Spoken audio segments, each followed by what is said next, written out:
안녕하십니까. 교과 공부를 시작해 보겠습니다. 자, 응답식으로 풀어보는 교과 공부, 오늘 제2기의 제9가를 공부해 보겠습니다. 5분기에는 세 가지 우주의 기별이라는 제목 하에서 오늘은 제2기 제9가의 교과 공부인데, 제목은 혼돈이라는 도시라는 제목으로서 공부를 해 보겠습니다. 자, 제9가 혼돈이라는 도시의 서론을 한번 본다면요, 여러분, 혼돈이라는 고대 바벨론과 현재의 영적 혼돈의 바벨론까지를 공부할 것인데, 첫째로 혼돈이라는 이 제목의 혼돈이라는 것이 무엇인가, 그 도시가 혼돈된 도시라고 했는데 그 혼돈이라는 것을 먼저 알아봐야 되겠죠. 그 혼돈이란 말은 섞일 혼자에 엉킬 돈자거든요. 그래서 뭔가가 섞이고 엉키서 엉망진창이 된 도시라, 이런 뜻이 혼돈이라는 도시가 되겠지요. 그래서 우리가 쉽게 말해서 뭡니까? 밀가루하고 쌀가루가 섞였다면은 그것이 어느 것이 밀가루인지 어느 것이 쌀가루인지를 분별할 수 없는 것을 혼돈이라, 이렇게 이야기한다는 겁니다. 그래서 거짓과 진실이 섞였다든지 이런 것을 이제 혼돈이라고 하는데, 그때의 고대 바벨론과 현재의 영적 혼돈의 바벨론을 이제 공부를 해 보겠습니다. 자, 그러면은 뭐가 어떻게 섞였는가, 대충 서론을 한번 보면요, 계시록의 선악간의 대쟁투에 등장하는 두 체제가 있다는 겁니다. 그 두 체제가 섞였다는 거지요. 근데 그것을 갖다가 상징적으로는 두 여자를 상징해 가지고 우리가 공부를 해 보는데요, 그 두 여자의 상징은, 하나는 계시록 12장에 있는 해를 입은 한 여자, 태양을 입은 한 여자가 나오고요, 두 번째는요, 계시록 17장에 나오는데 그는 붉은 자주색 옷을 입은 한 여자가 나옵니다. 이래서 두 여자에 관한 것을 공부를 할 것인데요, 이 두 개가 서로 섞여 있다면은 분간할 수 있는 것이 되어야 되는데 어떻게 할 것인가. 그럼 먼저 이 두 여자의 상징을 한번 볼까요? 자, 그래서 해를 입은 여자를 상징하는 것은 무엇을 상징하는 것인가? 그는 하나님의 신부, 또 신실한 백성이나 교회, 아니면 진리 교회를 상징하는 것이 해를 입은 여자로 상징이 되었습니다. 그렇다면요, 계시록 17장에 붉은 자주색 옷을 입은 여자는 무엇을 상징하는가? 그 상징은 타락한 음녀를 상징합니다. 그리고 부정한 여인을 상징합니다. 그리고 배도하고 부패한 교회를 상징하는 겁니다. 또요, 배교한 교회를 상징한다는 것입니다. 그들이 또한 특징은 있겠지요. 그 특징이 있는데 해를 입은 여자의 특징은, 우리 이제 성경을 보면 예레미야 6장 2절에 내가 시온의 딸을 아름답고 섬세한 한 여인에 비유하는 것이 이 해를 입은 여자다. 에베소 5장 2절, 24절과 25절에는요, 예수께 복종하고 서로 사랑하는 것과 신실함이 그들의 특징이다. 누구의 특징이요? 해를 입은 여인으로 상징된 특징이다, 이겁니다. 자, 그 다음에요, 계시록 17장에 나온 붉은 자주색 옷을 입은 그 여자는 특징이 뭐냐, 상징은 뭐하지요? 특징은 계시록 14장 8절에 음행으로 인하여, 음행하는 여자가 특징이라는 거지요. 음행이 특징이라는 겁니다. 그래서 그 음행으로 인하여 진노의 포도주를 먹이던 자가 그들의 특징입니다. 자, 그렇다면요, 기억절을 한번 볼까요? 기억절에는 그들이 어린 양과 더불어, 그들이 누군가를 한번 생각해 보시고요, 어린 양과 더불어 싸우려니와, 싸운다면 두 체제가 싸우느니와, 어린 양은 만주해 주셔요. 어린 양은 만주해 주시오. 만왕의 왕이심으로 그들을 이기실 터다. 이긴다는 건 누구예요? 해를 입은 여자가 이긴다는 겁니다. 그와 함께 있는 자들 곧 부르심을 받고 택하심을 받은 진실한 자들도 이길 것이다. 그래서 여기에 속한 계시록 12장 해를 입은 여자에 속한 그들은 이길 것이다. 예, 희망적인 이야기겠습니다. 그럼 바벨론이라는 말을 갖다가요, 바벨론은 혼잡이라고 얘기하는데 그 혼잡을 갖다가 우리가 잘 사용하는 사자성어를 한번 얘기한다면은 사자성어는 이겁니다. 이가난진이다. 이가난진. 이가난진이 뭡니까? 이가난진이라는 말은 거짓 이자입니다. 거짓 가짜입니다. 어려울 난자입니다. 참진자입니다. 써이자입니다. 이것을 이렇게 보면은 해석을 하면 이렇습니다. 가짜가요, 진짜를 어지럽히고, 가짜가 진짜를 어지럽히고, 거짓이 진실을 뒤흔드는 뜻으로 얘기하는 것이 이가난진입니다. 그래서 이것을 얘기한다면 꼭 바벨론이라는 이 혼돈하고도 같은 뜻을 가지고 있는 것이 이 사자성어가 아닌가라고 저는 생각해서 이 자를 한번 도입해 봤습니다. 자, 제9가 혼돈이라는 도시, 매일의 주제 요점을 정리한다면은 뭐 시간이 바쁘신 분들은 이것이라도 한번 살펴봤으면 좋을 듯 합니다. 자, 첫째 날은요, 두 개의 대조적인 체제다. 두 개의 대조적인 체제가 어떤 체제인가? 잠시 앞에서 살펴보았지만은 여자의 남은 자손과 음녀의 남은 자손인 바벨론입니다. 음녀의 바벨론. 이것이 두 체제라고 보면 되겠지요. 자, 그래서 요한계시록에 등장하는 바벨론에는요, 두 체제가 나오는데 하나는 하나님께 충성된 백성의 한 무리고 또 하나의 세력은요, 거짓 교리와 관습을 가르치는 거짓 종교 체제가 있다는 겁니다. 그래서 이 두 체제가 어떻게 나아가는가라는 것을 첫째 날 공부할 것이고요. 둘째 날은요, 진노의 포도주입니다. 진노의 포도주. 진노의 포도주가 뭘까?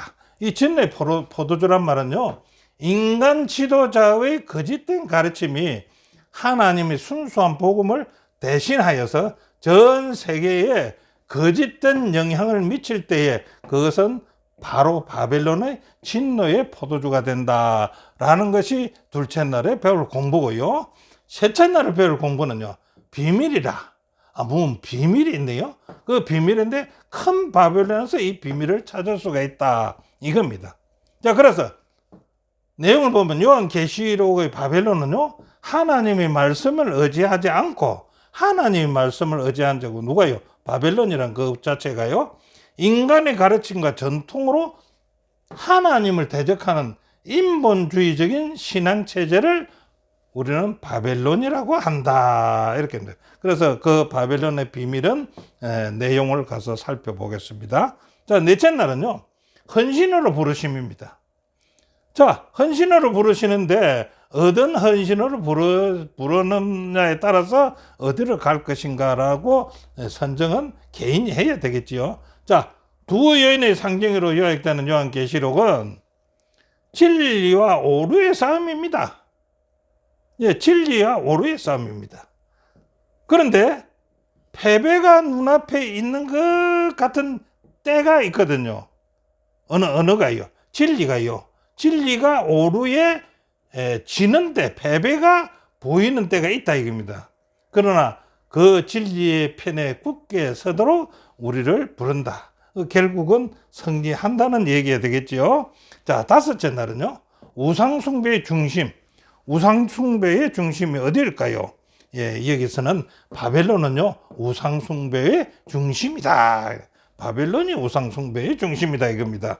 하나님께 돌릴 위엄과 신성성을 생기 없는 우상에게 돌리게 하는 것은 모든 면에서 영적인 타락을 불러오는 것이다 라고 다섯째 날은 배울 것입니다. 자, 그 다음은요, 첫째 날부터 들어가 볼까요? 첫째 날, 두 개의 대조적인 체제입니다. 두 개의 대조적인 체제가 뭐라고 했죠? 여자의 남은 자손과 바벨론이라는 거짓 교리가 이 대조적인 두 체제라는 것입니다. 자, 세상에는요, 두 체제 간의 가르침과 다르는 남은 자손과 사탄이라는 거죠. 자, 그거는 첫째는 하나님의 교회를 따르는 남은 자손의 특징을 한번 살펴볼 것이고요. 두 체제니까 한 체제는 사단의 거짓 교리 행위를 따르는 자들의 특징을 여기서 이제 살펴볼 것입니다. 자, 하나님의 교회를 따르는 자의 남은 자손의 특징은요, 계시록 12장 17절에 보니까 그렇게 해놨습니다. 그 여자의 남은 자손은 하나님의 계명을 지키며 예수의 증거를 가진 자가 특징입니다. 그렇죠? 그 다음에요, 계시록 17장 14절에는 뭐라고 해놨습니까? 부르심을 받고 택하심을 받은 진실한 자들을 묘사하는 것이 두 체제 중에 한 체제 하나님의 교회에 따르는 남은 자손의 특징이 된다라고 얘기를 하는 겁니다. 자, 이것을 갖다 정리해 보면은 역사를 통해서 하나님께서는 항상 그분께 충실한 백성이 있었습니다. 요한계시록 12장 17절은요, 신실한 자들을 하나님의 계명을 지키는 자들로 묘사하고, 다른 곳에서는요, 부르심을 받고 택하심을 받은 진실한 자들로 묘사한다. 계시록 17장 14절에 있는 말씀을 요약한 것입니다. 자, 그렇다면요, 사탄의 거짓 교리 행위를 따르는 자들의 특징은요, 그건 계시록 17장 1절 2절에 있는 말씀이 되겠는데요, 거기 본 게 뭐라고 해놨습니까?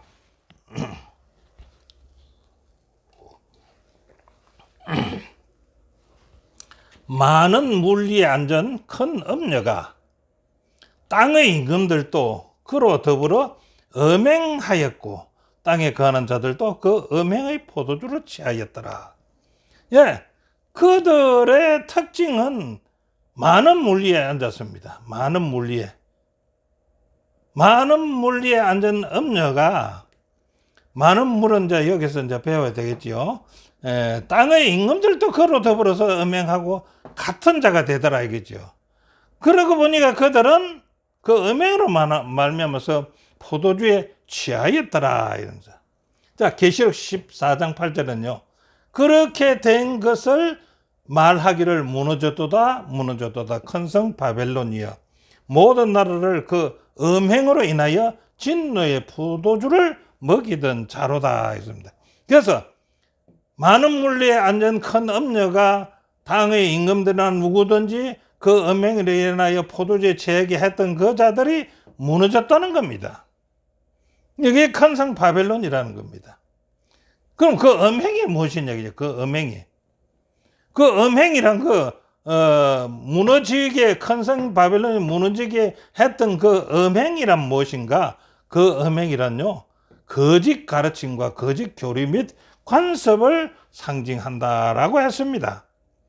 그래서 거짓 교리를 가르치고 있는 그들은요, 결국은 무너지게 돼 있다라는 말씀이 되겠지요. 이 바벨론은요, 구약시대의 바벨론과 유사한 특징을 갖게 될 거짓 종교 체제를 나타낸다고 했습니다. 고대 바벨론을 지배했던 원칙은요, 현대의 영적 바벨론의 토대가 될 것이다 라고 했는데, 현대의 영적 바벨론이 토대가 되어서 오늘날 영적 바벨론에도 이런 행태가 일어날 것이라는 것이 되지 않겠습니까? 자, 교훈에는요, 요한계시록에 등장하는 바벨론은요, 충성된 백성과 상반된 세상에 영향을 행사하며 거짓 교리 및 관습을 가르치는 거짓 종교 체제를 말한다, 이렇게 얘기합니다. 그게 뭡니까? 바벨론이라는 겁니다. 자, 둘째 날요, 진노의 포도주입니다.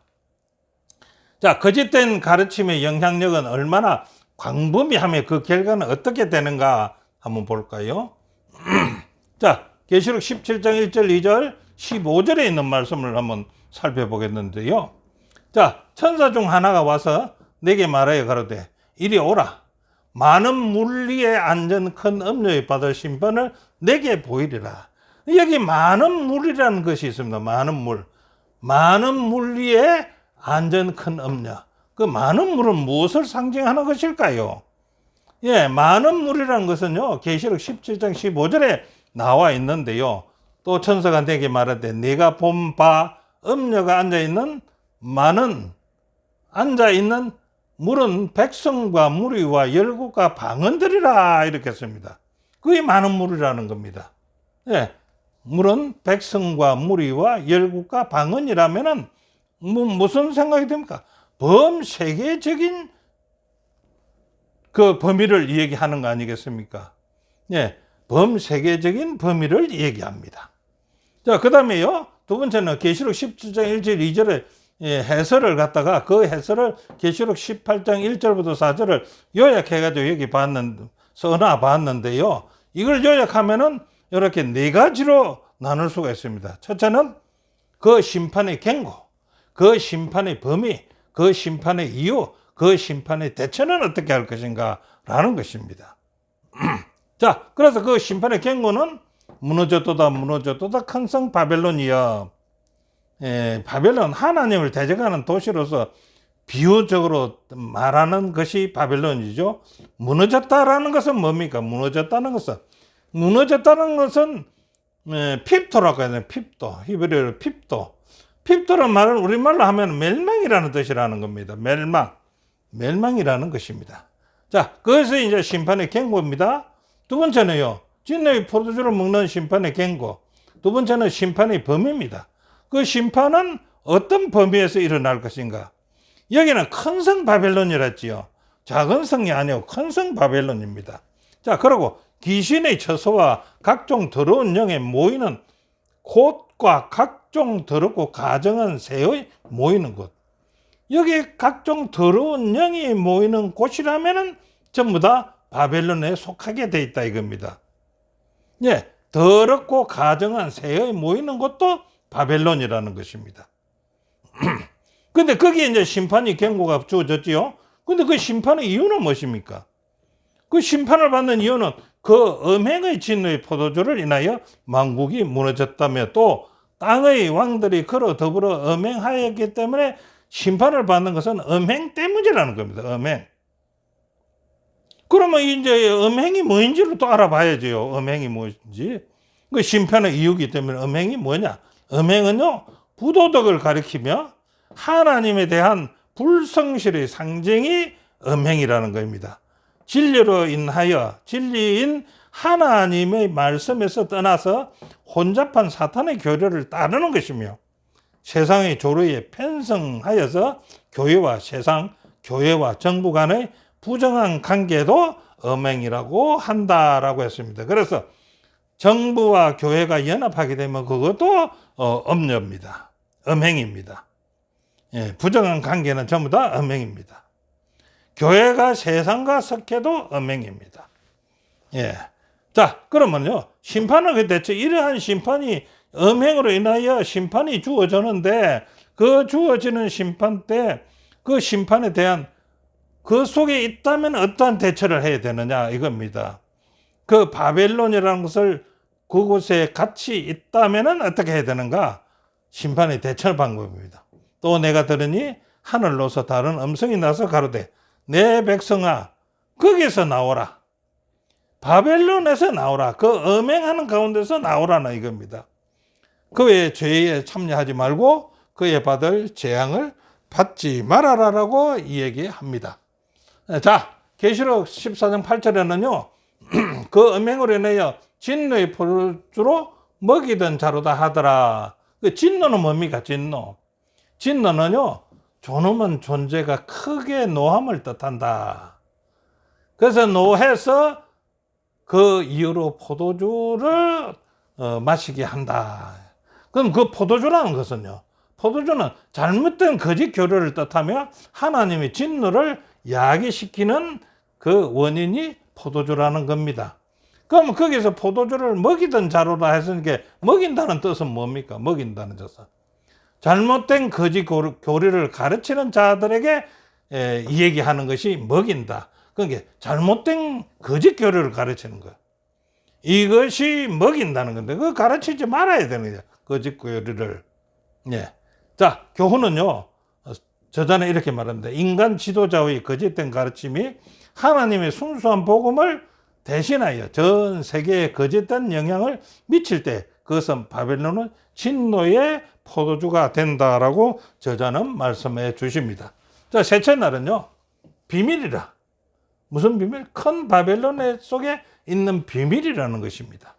자, 그러면요. 공부는 고대 옛날 바벨론의 본질을 이해하자.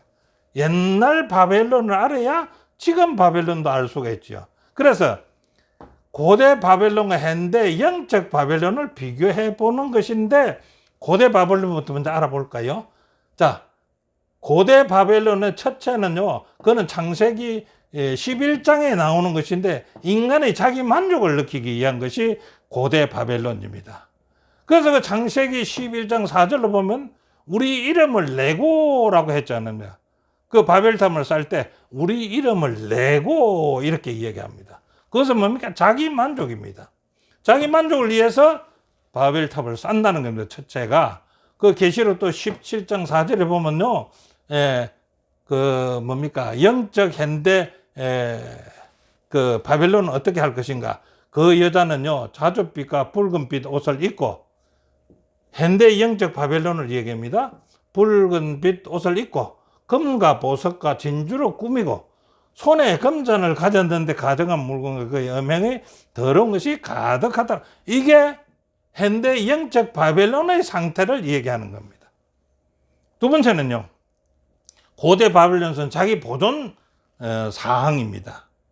그것은 뭡니까? 온 지면의 흩어짐을 면하고 우리는 함께 살자라고 자기들의 보존을 하기 위해서 만들어진 게 바벨탑입니다. 그렇다면요.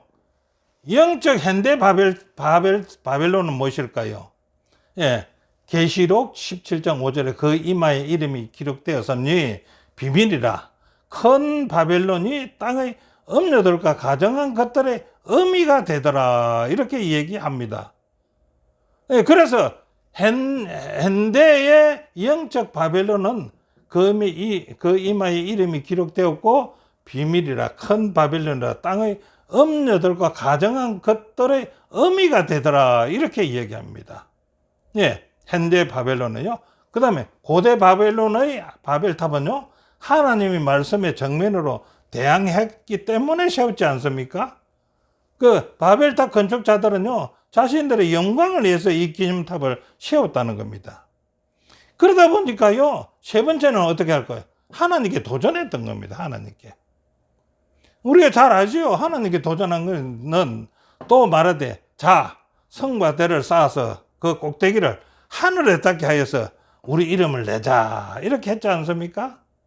예, 그 성 꼭대기를 하나님 있는 하늘까지 닿게 만들자 이렇게 이야기했던 거 하나님께 도전한 거 아닙니까?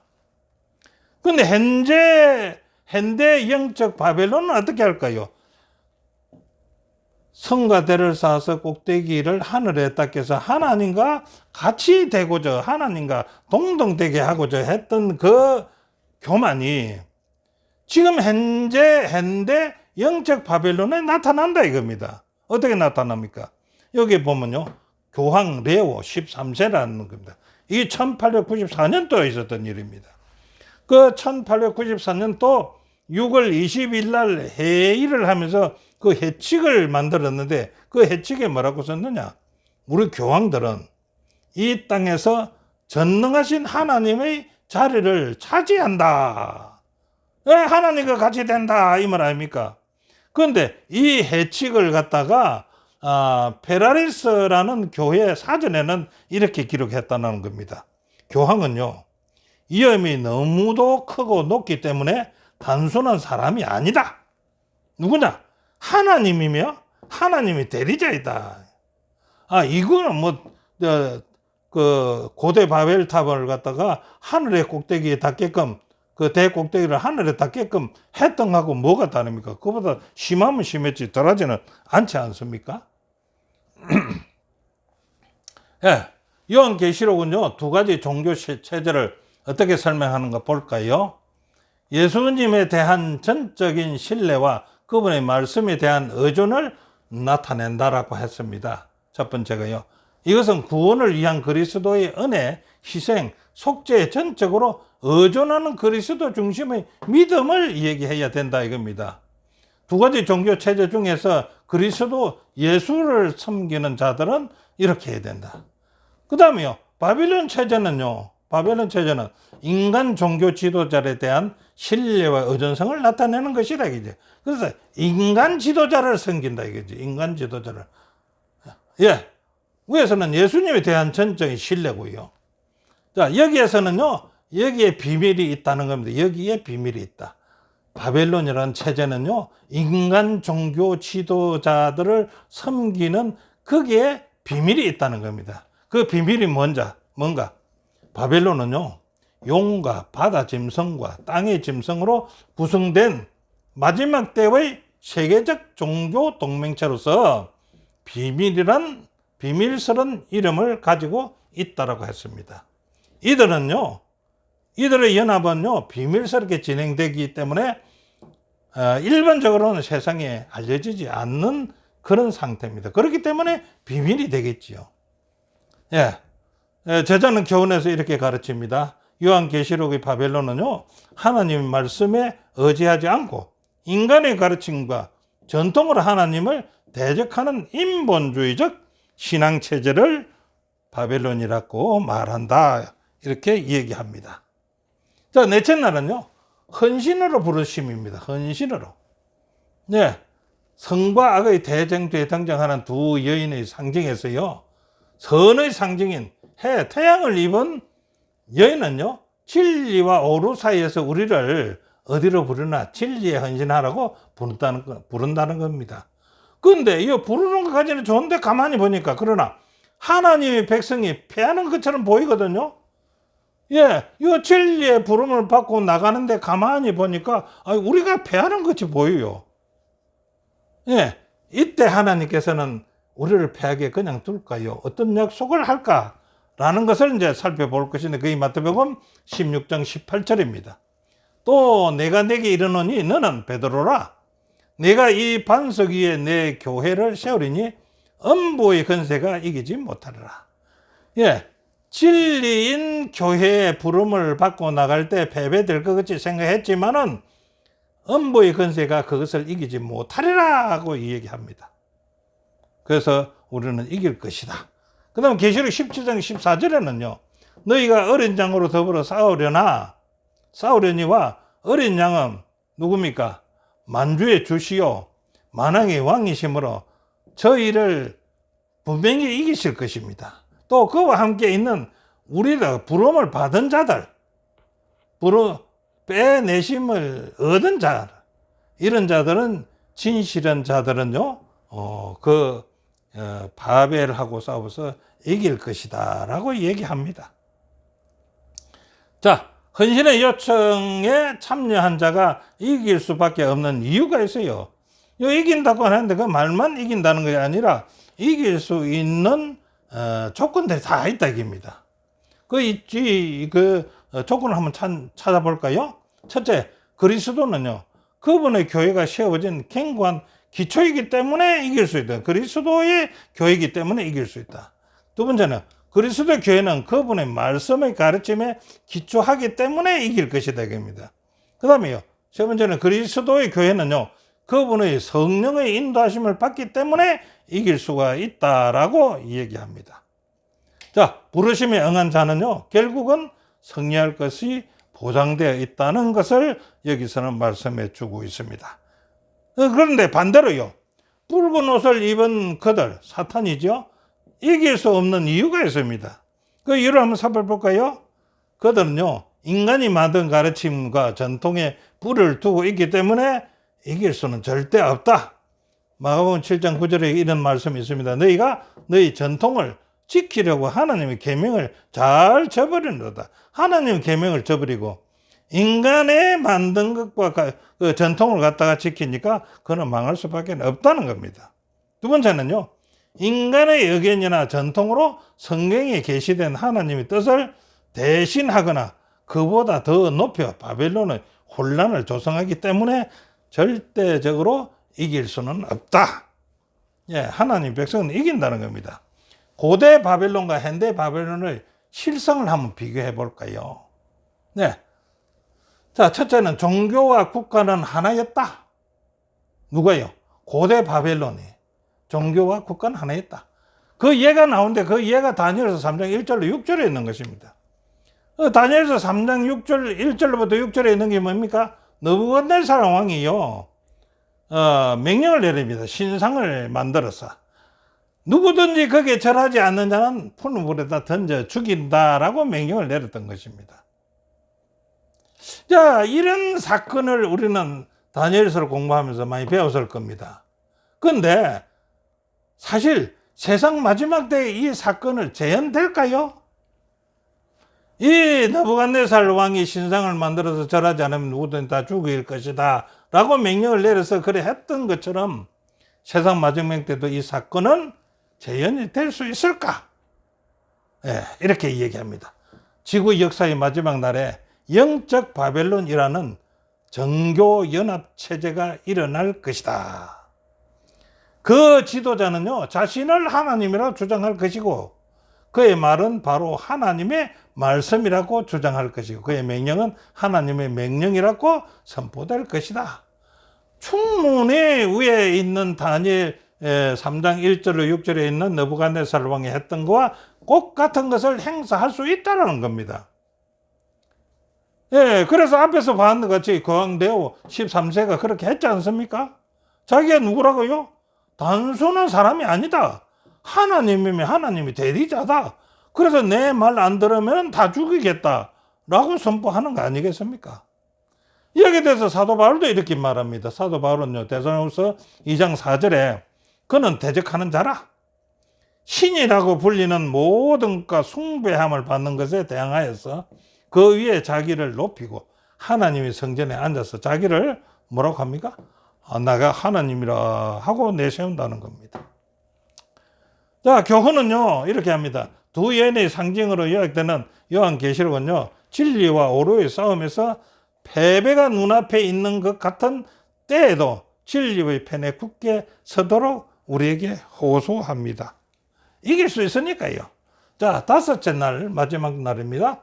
바벨론, 우상숭배의 중심이라고 했습니다. 자, 바벨론의 뜻은 우리가 앞에서 봤지, 혼돈이라는 뜻이고, 그 혼돈이라는 것은 이가난진이라는 사자성어를 한번 붙여봤는데, 그 이가난진은 뭐냐? 가짜 우상이 진리를 어지럽히고요. 거짓이요. 진실을 갖다 뒤흔든다는 뜻이라는 겁니다. 이게 혼돈 아닙니까? 그게 혼돈입니다. 에레미야를 통해서 본 고대 바벨론어는요, 우상숭배와 이에 대한 하나님의 반응이 나오는데요. 우상의 실상을 한번 성경을 통해서 본다면은 에레미야 51장 17절에 이렇게 얘기합니다. 사람마다요, 우존하고 무식하도다. 금장색마다 자기의 만든 신상으로 인하여 수치를 당하나니 이는 그 부어 만든 우상은 뭡니까? 거짓이라 이게. 그 속에는 생기가 없다는 것입니다. 그래서 하나님의 반응은 에레미야 51장 47절에 그러므로 보라 날이 이르리니 내가 바벨론의 조각한 신상들을 벌할 것이라. 그 온 땅이 치욕을 당하겠고 그 살육당한 모든 자가 그 가운데서 엎드러질 것이다. 이 우상에 대한 하나님의 반응은 모두 다 없애버리겠다는 겁니다. 자, 우상숭배의 결말과 이스라엘의 회복은 한번 볼까요? 에레미야 50장 33절부터 38절인데 바벨론을 심판하고 이스라엘을 회복하시는 주체자가 바로 만군의 여호와이심을 강조한다. 바벨론은요, 우상숭배의 결과로 버림을 받고 무서운 항모지가 될 것임을 예언하는 것이 에레미야 50장 33절부터 38절에 있는 것입니다. 자, 거기에 에레미야 50장 38절 한 절을 한 딱 봐서 어떤 행벌이 이루어질 것이냐 한번 볼까요?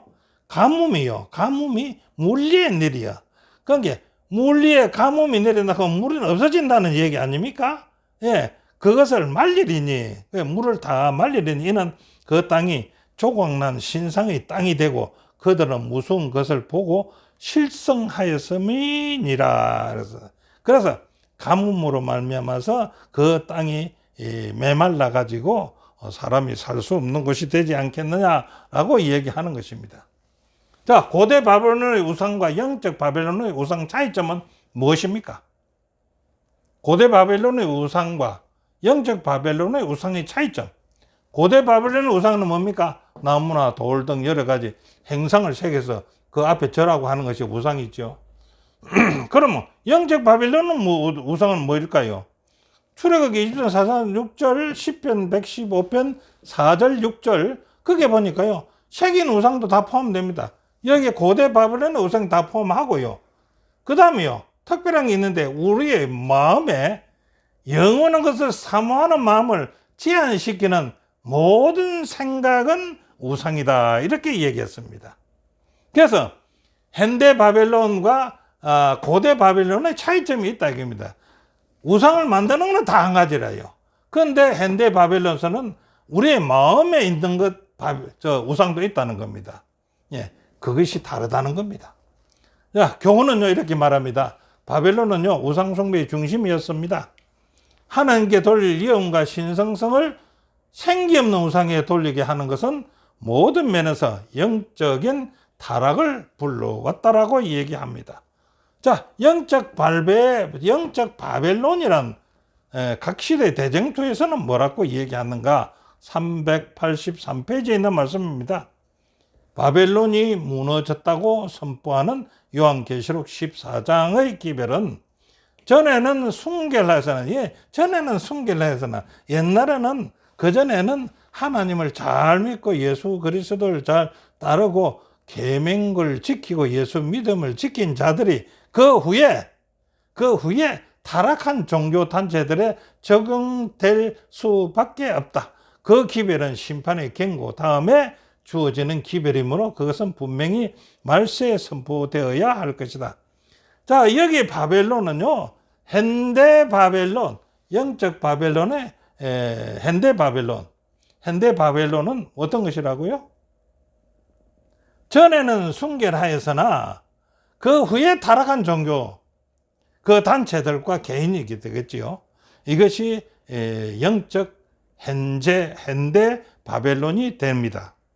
그러니까 우리는 지금도 바벨론에 속하지 않기 위해서 하나님의 계명과 예수 믿음을 잘 지키는 성도들이 되어야 되겠다는 것이 이번 기회 공부가 되겠습니다.